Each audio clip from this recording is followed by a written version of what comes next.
दिल्ली में सत्ता से बाहर होने के बाद आम आदमी पार्टी की पोल खुलती जा रही है। जो लोग अपने आप को कट्टर ईमानदार बता रहे थे, अब वो लोग बोल भी नहीं पा रहे।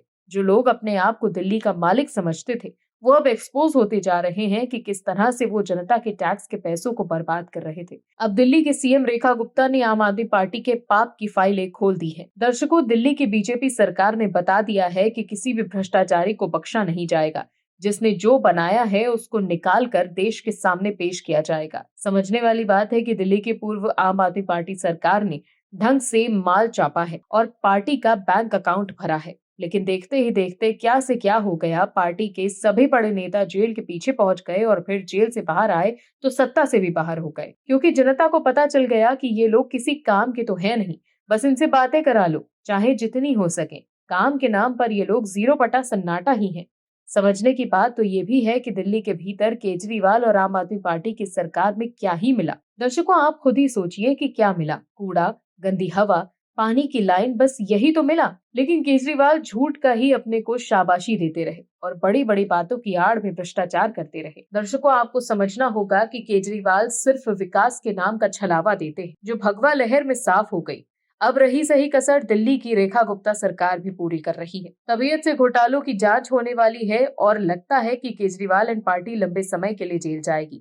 क्या है पूरी खबर, बताते हैं आपको। दिल्ली की बीजेपी सरकार ने आम आदमी पार्टी के पिछले 10 सालों के शासन के दौरान राजधानी में कराए गए 20 करोड़ से ज्यादा राशि वाले उन सभी निर्माण कार्यों की जांच कराने का फैसला लिया है जिनका काम देरी से पूरा हुआ और इस वजह से निर्माण की लागत बढ़ गई। इसमें देखा जाएगा कि परियोजनाओं में देरी के लिए जिम्मेदार आखिर कौन था और उसके विरुद्ध कोई कार्रवाई की भी गई कि नहीं। निर्माण कार्यों में घपला करने वालों को भी कार्रवाई के दायरे में लाया जाएगा। जांच के दायरे में लोक निर्माण विभाग की ओर से कराए गए विकास कार्य सर्वाधिक होंगे।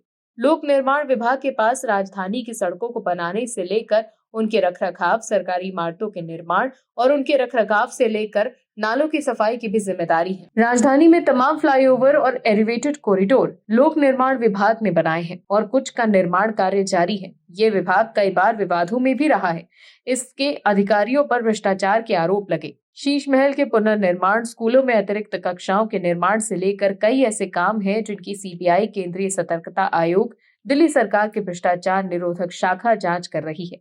इन मामलों में लोक निर्माण विभाग के कुछ अधिकारियों को निलंबित भी किया गया था, लेकिन कई मामलों में जिम्मेदार अधिकारी कार्रवाई के दायरे में नहीं आए थे। अब बीजेपी सरकारी योजनाओं में देरी और घपला करने वालों पर कड़ी कार्रवाई की तैयारी कर रही है। लोक निर्माण मंत्री प्रवेश वर्मा ने स्पष्ट निर्देश दिए हैं कि योजनाओं में देरी बर्दाश्त नहीं की जाएगी और किसी तरीके का भ्रष्टाचार सामने आता है तो उसके बारे में कोई जानकारी मिलती है तो किसी भी जिम्मेदार को बख्शा नहीं जाएगा। सूत्रों की माने तो लोक निर्माण मंत्री प्रवेश वर्मा ने कुछ दिन पहले ही उन सभी योजनाओं के बारे में जानकारी मांगी है जो पिछले 10 सालों के दौरान पूरी हो गई है और उनकी लागत बढ़ी है। लगता है कि लागत जानबूझकर बढ़ाई गई और बढ़ी हुई लागत जेब में डाल ली गई। दर्शकों, जिस तरह से बीजेपी की सरकार ने आम आदमी पार्टी सरकार के कार्यकाल में हुए कामों की फाइलें खोल दी हैं, उससे आम आदमी पार्टी की चिंता जरूर बढ़ गई होगी। Bureau report, OMH news. आप दर्शकों से विनम्र निवेदन है कि चैनल को सब्सक्राइब जरूर करें